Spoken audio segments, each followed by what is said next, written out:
आप देख रहे हैं स्टार न्यूज और आज हम बात करने जा रहे हैं एक ऐसे मुद्दे पर जो हिंदुस्तान के करोड़ों लोगों की जिंदगी को बदल सकता है। जी हाँ दोस्तों, हम बात कर रहे हैं एलन मस्क की star link satellite internet service की, जो अब श्रीलंका तक पहुंच चुकी है। सवाल ये है कि जब ये भारत आएगा तो क्या बदलेगा, और सबसे अहम, इससे आम जनता को क्या फायदा होगा। दोस्तों, स्टारलिंक एक ऐसा प्रोजेक्ट है जिसे स्पेस एक्स कंपनी चला रही है। इसके मालिक है टेक्नोलॉजी की दुनिया के बेताज बादशाह एलन मस्क। उनका मकसद है कि दुनिया के हर कोने तक तेज और सस्ता और भरोसेमंद इंटरनेट पहुंचाया जाए। अब श्रीलंका में इसकी सेवा शुरू हो चुकी है और भारत के पड़ोस में जब ये सैटेलाइट सिस्टम उतर चुका है तो अब ये सवाल उठना लाजमी है कि भारत में इसका असर क्या होगा। चलिए अब समझते हैं ये स्टारलिंक है क्या। स्टारलिंक दरअसल एक सैटेलाइट आधारित इंटरनेट सेवा है।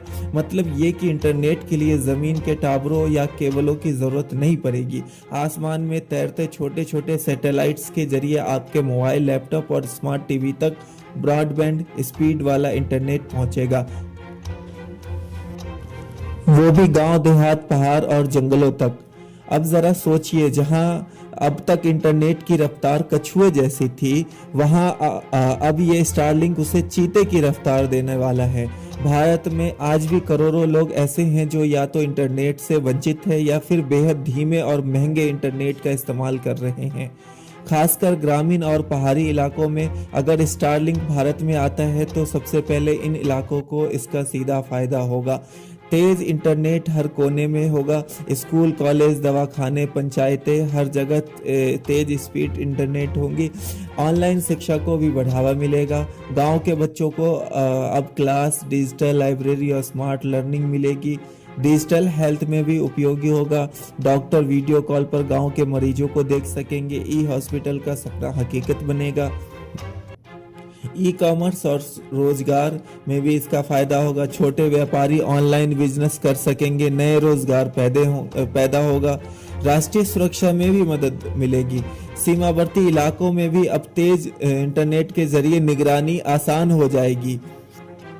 लेकिन हर नई चीज अपने साथ कुछ सवाल भी लाती है, तो आइए जानते हैं इससे जुड़े कुछ चुनौतियां और इम्तिहानों के बारे में। स्टारलिंक का शुरुआती खर्च करीब 40,000 से 50,000 तक हो सकता है, जो एक आम आदमी की जेब के बाहर की बात है। भारत में विदेशी सैटेलाइट सेवाओं के लिए सरकारी परमिशन चाहिए। अभी तक भारत सरकार ने इसे क्लियरेंस नहीं दी है। भारत में पहले से ही जियो, एयरटेल जैसी कंपनियां हैं जो 5G ला चुकी है। ऐसे में स्टारलिंक को खुद को साबित करना होगा।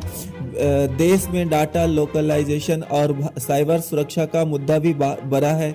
विदेशी नेटवर्क के जरिए डेटा का बहाव एक संवेदनशील मामला है।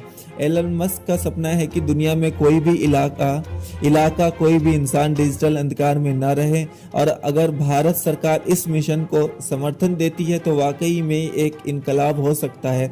क्या भारत तैयार है स्टारलिंक के लिए? क्या सरकार इसे मंजूरी देगी? क्या इंटरनेट अब वाकई आम आदमी की पहुंच में होगा? तो दोस्तों, आपने आने वाले कुछ महीनों में तय होगा कि क्या स्टारलिंक भारत की डिजिटल तकदीर को बदल पाएगा या नहीं। अब इस खबर पर नज़र बनाए रखेंगे और आपको हर अपडेट देंगे। आप देख रहे थे स्टार न्यूज, जहां खबरें मिलती है बेबाकी से, बिना झूठ की, मिलावट के। सच की आवाज़ स्टार न्यूज के साथ।